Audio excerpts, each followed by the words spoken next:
Hi book friends, I'm Erin, and this is Erin Go Read. I just came out of the bookstore with a couple of books in hand, so my last book for Shorty September will be A Psalm for the Wild Belt by Becky Chambers. I also picked up... I just hit myself in the face. I also picked up One True Loves by Taylor Jenkins. One True Loves, yes, loves. Plural. I think that is the problem in the story. The main conflict is that there is more than one love by Taylor Jenkins Reid. I just finished Carrie Soto is Back, and they happen to have this out on the sales table at the bookstore, and so here it is in my hand now.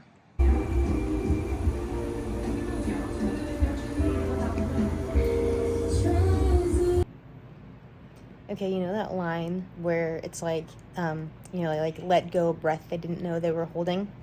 So in Psalm for the Wild Belt, we have, where'd it go? Dex, our main character here, is leaving. He's leaving his profession as a monk, I believe. I'm still early on trying to figure out what's going on, but the line is, Dex entered the contraption through its single door. This is like a wagon he's talking about. And as they did so, a knot in their neck they hadn't been aware of let go. It's a different version. The neck knot version of the breath. Come on, Becky. It's time to get some reading done. It's Sunday morning. I slept in and then I just watched about an hour of HGTV. I slept late because I stayed up late watching HGTV last night. I don't normally watch a lot of TV. Live sports is the number one thing that I watch on TV. But I don't know, every now and then I just, need to kind of veg out on HGTV and Food Network. Those are pretty much my jams when I end up watching TV. Occasionally, the one like trash TV thing that I watch is Below Deck. Although I haven't done a Below Deck day in quite a while. But anyway, it's time to read, and I made a little bit of progress on A Psalm for the Wild Belt yesterday. I'm on page... not as far as I thought it was. I'm only on page 32. So I have a good ways to get through that. The other thing, though, that I'm reading is for a new book club that I'm in. So I want to make sure that I've finished the book before I meet. I've only met 2 members of this book club. I think it's on Wednesday. And that is Gang Leader for a Day by Sudhir, Venkatesh. And so this is he's a sociology, I think he's a grad student at the time. And he's kind of disenchanted by the idea of how meaninglessly objective maybe a lot of sociological research is, and just these like surveys and things like that. And he wants a deeper understanding of what makes certain populations tick. And so he ends up kind of ingratiating himself with this guy JT, who's a kind of a mid-level gang leader in the Black Kings in pretty sure it's in Chicago. Yeah, in Chicago. And so we're getting this view, excuse me. So we're getting this view from kind of the inside. And what was interesting is that where I'm at right now, I'm 2 long chapters in, and we get kind of the idea of maybe an unreliable narrator because he's getting a skewed view maybe of what's actually happening. And it made me think of, so like if he's being given this access to this gang, then he's maybe getting a curated view of what they're actually doing, and maybe not seeing the darker corners of what's happening, particularly when it comes to JT, the guy that has kind of brought him in. And so JT doesn't realize that Sudhir is present when this act of violence happens. Oh, my dog is climbing underneath. Very good. Underneath the tripod. Perfect. Through the tripod. He acts in a way that he doesn't realize that Sudhir is there, and Sudhir witnesses JT being violent for the first time. And so he has come to the realization that maybe I'm not getting the perspective that the unvarnished perspective that I thought I was getting. And it actually reminded me a lot of a North Korean government tour where everything is just beautiful and on display, and you're shown what they want you to see. So that's where I am with that. And so these are the two really that I'll be going back and forth between. I do have Learning to Talk. I've read the first 2 stories, I believe. Yeah, the first 2 stories in Learning to Talk, so by Hilary Mantel. So if I want something a little bit different, I have this to go to as well. The plan for the day is I probably should do some food prep at some point. I've got some defrosted meat. Oh, okay. I was gonna play fetch, but maybe not if he just takes it away. Oh, it's like the sit and reach in school. Ready? I should probably cook some food. I'm actually going to, so I think I talked about it in a previous video where I basically decided that I don't want to be a business owner anymore. I love coaching, but I hate business. And so I am now an employee of the Transformation Project, and we just, I'm a nutrition coach for the Transformation Project, and we just started this 42-day challenge. And I'm not actually doing the challenge because I have my own goals and my own like macros and stuff that I follow with my own coach. But cottage cheese is one of the protein sources that we have listed for our challengers. And I've never had cottage cheese before. And so I just I wanted to try it kind of out of solidarity and just expand my own repertoire and palette and protein options. And so there's this amazing looking pancake recipe with, I think it's just like cottage cheese and oats are the main thing that make up the pancake. I feel like I'm probably missing like a main ingredient that make up the structure of the pancake, but I'm gonna try that today. So maybe I'll get some footage of that. The kitchen's clean, so I don't have to worry about that. Yeah, so a bit of food, lots of reading, hopefully. Ideally, I'm gonna get my nails done at some point, and then my football game's not till 5:15. So it is 9:10 right now, so I should stop talking and get on with some reading. Maybe I'll do like alternating chapters or something like that. Okay, we got yet another version of the let go of a breath he didn't realize he was holding. So Dex now has become, he's a couple years now as being a tea monk, and he's gotten good at his job. I think the idea is kind of providing this really nice, relaxing, luxurious experience for the people who come to get tea, including giving them the tea that they need. And so he's talking about this kind of anxious client of his, customer of his, Miss Jules. Miss Jules' curls retained their fizz, but as she took the mug, something in her face started to let go, as if her feathers were held in place by strings that had been waiting months to loosen. I'm loving the story, but it's little lines that just make me kind of roll my eyes, honestly. Despite the fact that I've made fun of a few of these lines, I am really enjoying this. And Dex, our tea monk, has become quite discontented, just like he was as his previous role, even now being a tea monk and being able to bring so much happiness and comfort to people, to his customers, as much as he loves that. He's obsessed kind of with the thought of the sound of crickets. Where did all the crickets go? Can he find somewhere where they have crickets? And so he's discovered this type of cricket, the cloud cricket, that might still exist in this area that had kind of, there was something that happened called the transition. And so they're now in the post-transition era. And in that time, there was this like monastery that was like a refuge for people who wanted to get away from urban life, and it has now been like returned to the earth. Also, I'm not even sure if we were like Earth as in like the planet Earth, if we're somewhere else. It's called Panga or Ponga. So I'm not even sure like if that is like the new Earth. Is this some other planet somewhere else? I don't know. It doesn't really matter. But now I believe Dex is going to be seeking the wilderness in order to get like this peace or contentment that he's actually looking for. So I'm really enjoying the just like the coziness and the kind of sweetness of Dex and the simplicity really that he is looking after, or like that he's searching for.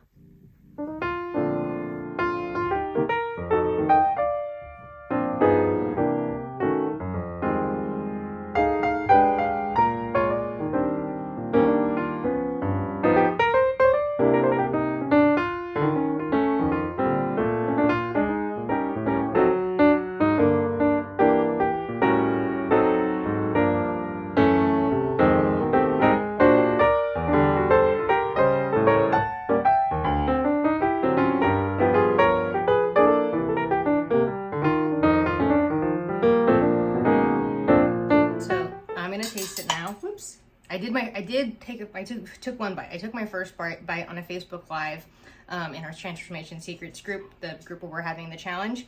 But this is super good. So I don't have any syrup on it at all. I didn't want to add any extra calories basically to it. So I just mixed up ground cinnamon with stevia and then just like sprinkled it all over the layers. Here we go.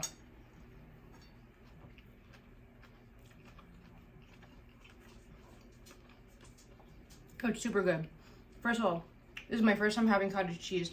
I can't taste cottage cheese in here. And the fact that I don't have any syrup on here, it's not super dry. Like the pancake in and of itself is moist enough that just the dry cinnamon and sugar on top is perfect.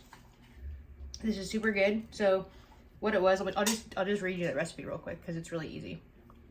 Half a cup of oatmeal, half a cup of cottage cheese, 3 egg whites, or like 2/3 of a cup of egg whites, 2 packets of stevia. I just did like a heaping tablespoon or teaspoon, and then cinnamon to taste. And then you could just mix it.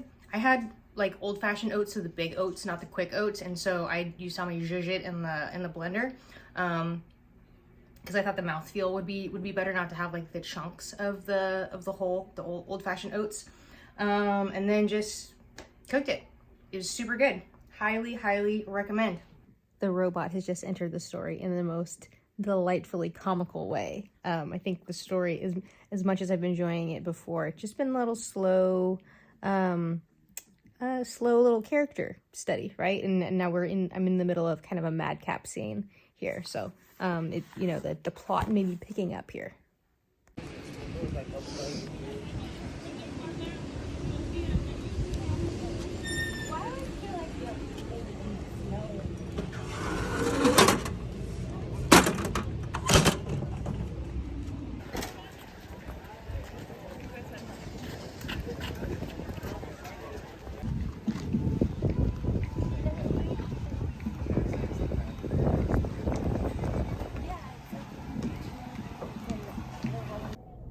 Well, that was interesting. Just got my nails done, and then I came to drop off some Shorty September books that I got out from the library. Came to drop those off, and there's a Renaissance fair happening. So there's all sorts of orcs and elves and medieval people walking about. I went and checked it out. It was like $16 to get in. I figured if it was like $5, I'd do it, but I don't really care. So I'm gonna go home and get back to reading, and also I'm very much not dressed. I'm not dressed for a medieval, for a Renaissance fair. Excuse the air conditioner, but it's 95 degrees. At the end of September, we had like 5 days of fall, and we're back to summer. But anyway, I was just driving home, and I was thinking about these 2 stacks of books that are sitting here. There's another stack of books over there next to my chair of my Victober TBR, but these are stacks of books that have been basically like summer and September potentials, and it's just like this growing pile. And so I'm gonna put most of these away, but I was just thinking of like all the books that you want to read, you hope to read, that pile of possibilities. And how, for me at least, I know for a lot of us bookish internet people, how it's so tied to either the season or like a booktube event or something like that, because like there's nothing wrong with any of these books. All of these books would be amazing to read. That's why they're on my TBR. That's why I pulled them out in the first place.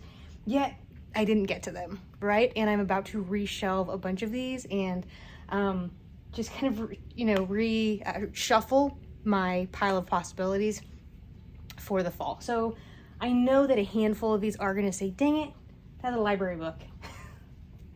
Just came back from the library and I forgot to take back March. Well, maybe I'll get to read it before I return it because I forgot to read it. Anyhow, but I was just thinking, do you have those books that land on TBRs time after time after time and then you don't get to them? Or books that you wanted to read at a certain time, and it's like, now I can't read that book until. And particularly, I was thinking of Black Cake by Charmaine Wilkerson. It's like, okay, realistically, when is the next time I'm going to feel like reading Black Cake? Probably going to be February. It's probably going to be for Black History Month. is a book that I really wanted to read. It was for the Seattle Public Library summer bingo board thingy. I had pulled it out for a BIPOC author or a debut author or both, and didn't get to it. So it's there, and so probably won't get to it. So I probably won't get to it until February. So anyway, just some thoughts on just the way that we read, our reading lives, and the cycle of books. So anyhow, I'm just feeling very much like I need to do things and not just be sitting and reading right now. So I think I'm going to reshelve these / reshuffle them and figure out kind of like my fall TBR aside from Victober, and then maybe I'll finally feel like settling down to read.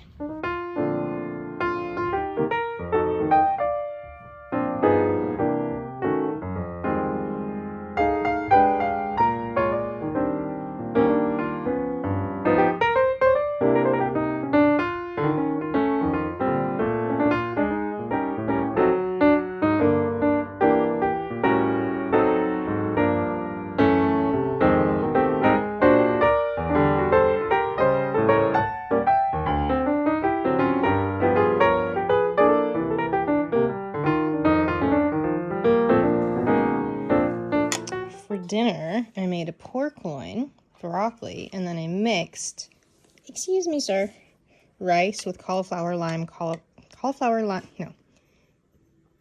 what is it called? Cilantro, lime, cauliflower rice. So nice filling. Got 6 ounces of pork there and put salsa on top. And then I just had a little bit of broccoli that I need to use up. So a huge dinner for myself. I just finished a psalm for the Wild Built. I just want to give this book a hug. I really, really loved it. So Dex, our monk, meets Robot in kind of a comical way. And the robot's name is Mosscap. And Mosscap's kind of role, his quest, I suppose, is to find out what humans need most. Which Dex literally laughs at because each human is going to be different. And they're all trying to just figure that out. And that's largely kind of what this becomes about, is this very kind of philosophical, existential quest to kind of find out what it is that we need. And they're just these really great, vulnerable, illuminating conversations built around mutual respect between the monk and robot. And I like want to go and buy the next book tomorrow. I probably won't, but I want to. I just absolutely loved it. And yeah, I'm here for more Becky Chambers. I'm here for more monk and robot. And this book feels like a warm hug, and I can definitely see myself returning to this probably time and time again, over the course of my life. Have you read A Psalm for the Wild Built? If you have, what were your thoughts? Do you want to hug this book as much as I do? Thank you for watching. See you around the tubes.